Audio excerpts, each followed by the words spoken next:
اللهم صل على سيدنا حبيبنا شفيعنا نبينا مولانا محمد وعلى وسلم صلاة وسلاما عليك يا رسول الله صلی اللہ تعالی علیہ وسلم۔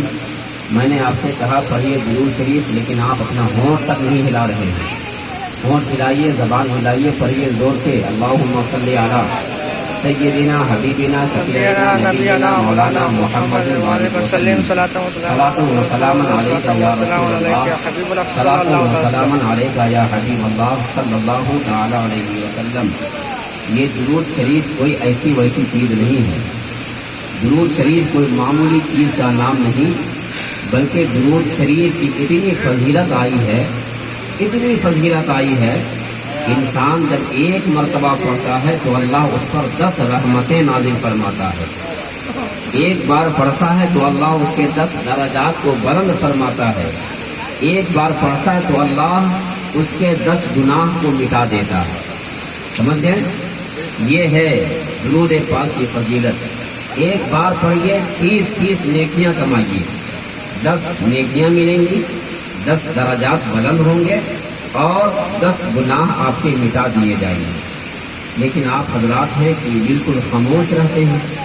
میں انشاءاللہ اپنی تقریر کے اخیر میں درود پاک کے بارے میں تھوڑی سی روشنی ڈالوں گا کہ درود شریف صرف ہم آپ نہیں پڑھتے، بلکہ ایک پتھر بھی ندی پر درود پڑتا ہے۔ وہ میں انشاءاللہ اخیر میں آپ کو بتاؤں گا۔ تو یہ موت ہے، موت کی محفل ہے جناب شیخ کلیم صاحب کی اس دنیا سے، جناب شیخ کلیم صاحب کا اس دنیا سے انتقال پرملال ہو گیا۔ اور یہ بات بالکل کھلی ہوئی ہے، روز روشن کی طرح آیا ہے کہ ہر انسان کو ایک نہ ایک دن اس دنیا سے جانا ہے۔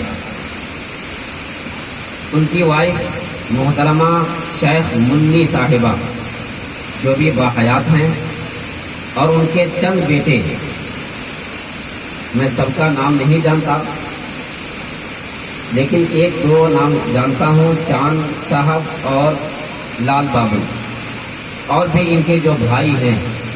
ان تمامی لوگوں نے مل کر کے اس پاک اور مقدس محفل کو سجایا ہے۔ صرف اس غرض کے تحت سجایا کہ اللہ تبارک و تعالی اس پاک اور مقدس محفل پاک کی برکت سے ہمارے والد صاحب کی مغفرت فرما کر کے ان کو کروٹ الجنت میں کروٹ نصیب فرمائے، انہیں جنت میں مقام عطا فرمائے۔ اس وجہ سے انہوں نے یہ محفل پاک کا انعقاد کیا ہے۔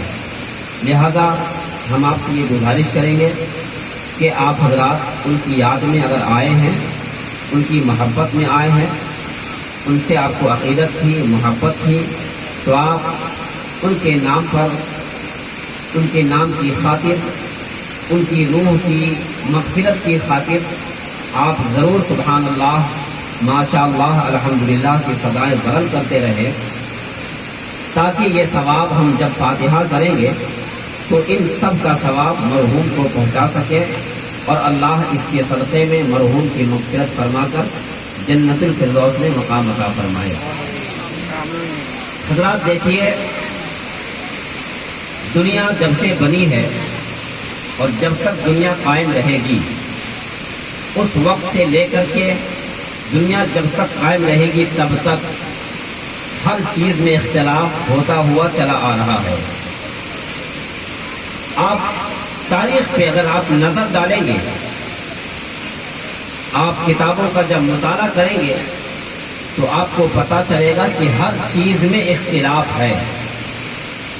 یہاں تک کہ اختلاف کرنے والوں نے اللہ کی وحدانیت میں بھی اختلاف کیا، اختلاف کرنے والوں نے رسول پاک کی رسالت میں بھی اختلاف کیا، اختلاف کرنے والوں نے نبی پاک کی نبوت میں اختلاف کیا، اختلاف کرنے والوں نے صحابہ کی صحابیت پہ اختلاف کیا، اختلاف کرنے والوں نے تابعین کی تابعیت پہ اختلاف کیا، اختلاف کرنے والوں نے اولیاء کرام کی ولایت پہ اختلاف کیا،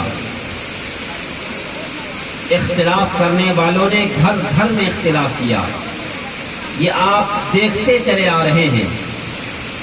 کبھی ساس بہو میں اختلاف ہو جاتا ہے, کبھی ماں بیٹی میں اختلاف ہو جاتا ہے, کبھی باپ بیٹی میں اختلاف ہو جاتا ہے, کبھی باپ بیٹے میں اختلاف ہو جاتا ہے, کبھی اہل محلہ میں اختلاف ہو جاتا ہے, کبھی رشتہ داروں سے اختلاف ہو جاتا ہے, کبھی چچا سے اختلاف ہو جاتا ہے, کبھی پوتا کو دادا سے اختلاف ہو جاتا ہے, کبھی ناتی کو نانا سے اختلاف ہو جاتا ہے, کبھی ماں کو بیٹی سے اختلاف ہو جاتا ہے, کبھی دوست کو دوست سے اختلاف ہو جاتا ہے. یعنی کہ آپ جتنی نظریں ڈالیں گے, آپ جہاں جہاں نظر ڈالیں گے, آپ کو یہی نظر آئے گا کہ ہر چیز میں اختلاف ہوا ہے, ہر چیز میں اعتراض ہوا ہے, ہر چیز میں لوگوں کا جھگڑا ہوا ہے. لیکن قسم خدا کی قرآن پاک کے حوالے سے میں آپ کو ایک ایسی چیز کا نام بتاتا ہوں جس میں کسی کا اختلاف نہیں ہے.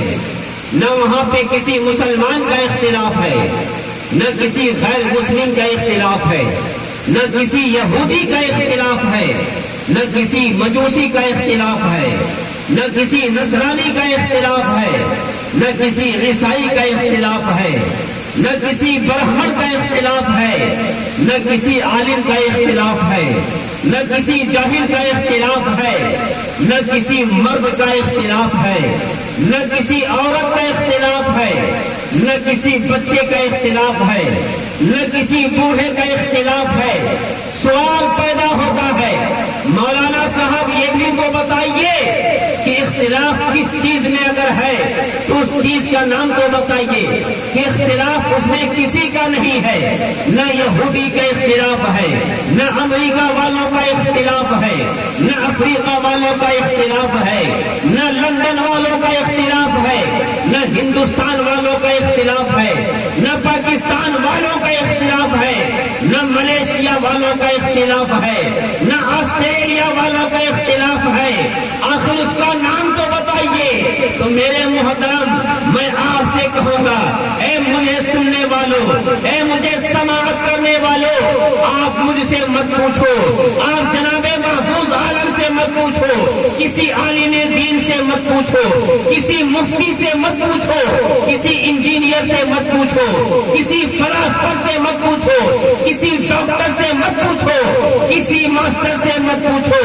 آپ کا سوال پیدا ہوگا, اگر ہم پوچھیں تو کس سے پوچھیں؟ تو میں آپ کو بتاتا چلوں, اگر آپ کو اس سوال کا جواب چاہیے, آپ کو اس سوال کا جواب چاہیے تو آؤ اس کتاب سے پوچھ لیا جائے, اس کتاب سے پوچھ لیا جائے جس کتاب کا نام قرآن پاک ہے, اس کتاب سے پوچھ لیا جائے جس کتاب کا نام لا ریب ہے, اس کتاب کا نام اس کتاب سے پوچھ لیا جائے جو کتاب پاک و صاف ہے, اس کتاب سے پوچھ لیا جائے جس کتاب میں جھوٹ نہیں, اس کتاب سے پوچھ لیا جائے جس کتاب میں مکاری نہیں. میرے محترم آخر وہ کتاب ہے کون؟ تو وہ کتاب کوئی اور نہیں ہے بلکہ اللہ کی بنائی ہوئی کتاب قرآن پاک. سبحان اللہ. اسے قرآن سے پوچھ لیا جائے, اے قرآن تو بتا کون سی ایسی شے ہے جس میں کسی کا اختلاف نہیں, کون سی ایسی چیز ہے جس میں کسی کا اعتراض نہیں. تو قرآن ایک جگہ نہیں بلکہ کئی جگہ قرآن ارشاد فرماتا ہے, کل نفس ذائقۃ الموت. موت ایک ایسی شے ہے, موت ایک ایسی چیز ہے جس میں کسی کا اختلاف نہیں. اختلاف ہے آپ کو؟ نہیں. آپ حضرات کو اختلاف ہے؟ مرنا ہے کہ نہیں مرنا؟ مرنا ہے.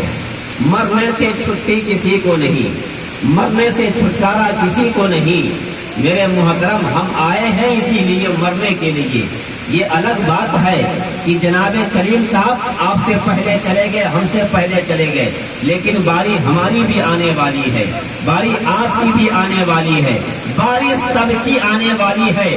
ہر ایک کو مرنا ہے، ہر ایک کو لقمہ اجل بننا ہے۔ تو یہ ہے موت عزیزان ملت اسلامیہ۔ اب ذرا دیکھو کہ موت کتنی خطرناک ہے، موت کتنی بھیانک ہے، موت اتنی ہولناک شے ہے کہ انسان اس کا نام سنتے ہی کہاں اٹھتا ہے۔ موت جب کسی کو آتی ہے تو یہ نہیں دیکھتی ہے کہ جناب کریم صاحب چلے گئے، اب ان کی وائف سے محبت کون کرے گا۔ موت جب آتی ہے تو یہ نہیں دیکھی ہوگی کہ اب میری وائف کو جناب کریم صاحب کو جب موت آئی ہوگی تو موت یہ نہیں دیکھی ہوگی کہ میری وائف کی خدمت کون کرے گا، میرے بیٹوں کو بیٹا کون کہے گا، میرے بیٹوں کو پیار سے لاڈلا کون کہے گا۔ نہیں، موت یہ سب نہیں دیکھتی ہے۔ موت جب آتی ہے تو یہ نہیں دیکھتی ہے کون سی عورت بیوہ ہو رہی ہے۔ موت جب آتی ہے یہ نہیں دیکھتی ہے کس کا بچہ یتیم ہو رہا ہے۔ موت جب آتی ہے یہ نہیں دیکھتی ہے کہ کس کا سہاگ اجڑ رہا ہے۔ موت جب آتی ہے تو یہ نہیں دیکھتی ہے کس کا گھر برباد ہو رہا ہے۔ موت جب آتی ہے تو یہ نہیں دیکھتی اس کے بیٹے سے محبت کون کرے گا۔ موت جب آتی ہے تو یہ نہیں دیکھتی ہے کہ اس کی زندگی کا گزارا کیسے ہوگا۔ موت جب آتی ہے تو ایک منٹ نہ ادھر ہوتا ہے نہ ادھر ہوتا ہے۔ اگر ٹائم 8 بجے کا ہے تو ٹھیک 8 بجے ہماری موت ہو جائے گی، ہماری روح جو ہے ہمارے جسم سے نکل جائے گی اور ہمارا جسم حرکت کرنا بند کر دے گا۔ ہماری جو آنکھیں ٹکٹکی باندھ کے دیکھ رہی تھی اب یہ آنکھیں دیکھ نہیں پائیں گی۔ ہماری جو زبان بول رہی تھی یہ زبان بول نہیں پائے گی۔ ہماری ناک جو سونگ رہی تھی اب یہ ناک سونگ نہیں سکتی ہے۔ ہمارا ہاتھ جو پکڑ رہا تھا اب ہاتھ میں پکڑنے کی طاقت نہیں ہے۔ ہمارا پیر جو چل رہا تھا اب پیر میں چلنے کی طاقت نہیں ہے۔ ہمارے پیٹ میں جو ہاضمہ کی طاقت تھی اب پیٹ میں ہاضمہ کرنے کی طاقت نہیں ہے۔ پتہ یہ چلا کہ جب موت آتی ہے تو موت آنے کے بعد انسان کا جسم ساکت ہو جاتا ہے، انسان کا جسم جو ہے حرکت کرنا بند کر دیتا ہے۔ اس کے بعد کیا ہوتا ہے، کبھی جو ہے بیوی روتی ہے۔ جناب کریم صاحب دنیا سے چلے گئے، ان کی بیوی روئی ہوگی،